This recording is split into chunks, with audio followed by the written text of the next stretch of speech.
being advised of an active shooter at the Sanford High School. It's a call every community prepares for, but never expects to hear. Everybody, including the patrol units at the time, were, taken aback by what they heard over the radio. 5 students injured. Within a minute and a half, Sanford police were on scene. Last seen on the first floor. The search for victims. We need mutual aid. And a suspect began. To be a white male wearing a black jacket. But as quickly as the search started, Second floor is clear. the dozens of officers on scene began to realize this call might not be what it seems. It was real for everybody that was involved, all the kids, us, everybody that responded, it was a real event. That's how it came in, and up until that point where we realized it wasn't, it was real. Major Matthew Gagne says the response worked as planned, but it should have never been needed. It comes at a cost, right? It's not even a financial cost, but just a cost to those that are involved. The trauma and stress that kids and parents and teachers are still probably managing. While Sanford was the first to get that fake call, it was just the start. All available units, can you head for Portland High? At least 16 districts from southern to northern Maine getting similar threats that same day. Relatively early on, we were communicating with the rest of the state, and we're understanding that these calls were happening around the state. Portland's interim police chief Heath Gorham says that information helped their response, but didn't deter it. That's one of those break glass in case of emergency incidents for us. Meaning there was a sense of relief, but also frustration when it turned out the threat was false. What do you think goes through these people's mind that make these fake calls? I mean, is it to instill that fear in a community? I really think it is, It's a form of terrorism.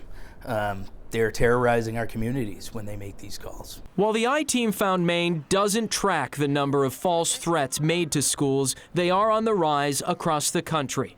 According to data from the Educators School Safety Network, a nonprofit with a focus on safety resources for educators, there have been 262 false threats or reports of violence at schools nationwide since the beginning of this school year. It's a sharp increase from 2019, when there were only 69. I would expect that we may see the trend increase as it becomes more popular and more common. My hope is that as prosecutions and investigations are successful, that might deter that behavior. Darcy McElwee is the U.S. Attorney for the District of Maine. How do you hold somebody like that accountable? Well, it's really tough. The investigations are robust, they're immediate. While no arrests have been made in the false threats from November, the I-Team has learned the investigation is still ongoing. The agencies involved say the caller had a distinct accent and used a similar script in almost every case. And the calls were made using a voice-over internet calling system, leading to the possibility that it came from overseas. Do you have faith that somebody will eventually be caught? I hope so. Major Gagne says accountability will be key to recouping the costs of those fake threats, both financially and emotionally.